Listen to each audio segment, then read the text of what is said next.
একজন আমাকে কমেন্ট করছিলেন যে ভাইয়া আমি সৌদি আরব যেতে চাই, বা কি বিষয় গেলে ভালো হবে এবং কোন কোম্পানিতে গেলে ভালো হবে।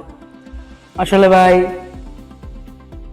সৌদি আরব বলেন, ইউরোপ বলেন, বা মিডল ইস্ট বলেন, যে কোনো দেশ বলেন না কেন, মানে আপনার কোম্পানি ভালো তো আপনার সবকিছুই ভালো। দেশ কোনো ম্যাটার না। আসলেই মানে সত্যি দেশ কোনো ম্যাটার না। কারণ আপনার কোম্পানি যদি ভালো হয় তাহলে আপনি মিডল ইস্ট ও ইউরোপের মতো মানে ইয়ে পাবেন। যেরকম ধরেন আপনার কোম্পানি ভালো হলে আপনি কাজে শান্তি পাবেন, বেতন নিয়ে কোনো ঝামেলা হবে না, ভালো কোম্পানি মানে আপনার অনেক সুখ সুবিধা দিবে। তো এরকম আর কি। তো আপনারা সবসময় চেষ্টা করবেন মানে প্রবাসে গেলে আপনাদের কোম্পানি আগে দেখবেন, কি কোম্পানি এবং কাজ কি, মানে কোম্পানি কি মানে ভালো নাকি খারাপ, এটা আগে যাচাই বাছাই করে তারপর মানে পাসপোর্ট জমা দিবেন বা ইয়ে করবেন। কারণ কোম্পানি ভালো না হলে বিদেশ বাড়িতে শান্তি নাই।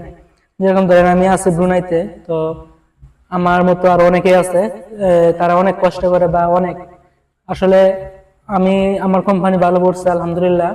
তো এই কারণে আমার এই বোনে দেখে আমার মানে মিনি ইউরোপের মতো মনে হয়। কারণ আমাদের বেতন 28 তারিখের ভিতরে দিয়ে দেয়, তারপর আরো অনেক সুযোগ সুবিধা তো আছেই। তো এটাই, বিদেশে যাওয়ার আগে আপনার কোম্পানিটা ভালো করে যাচাই বাছাই করবেন। ধন্যবাদ।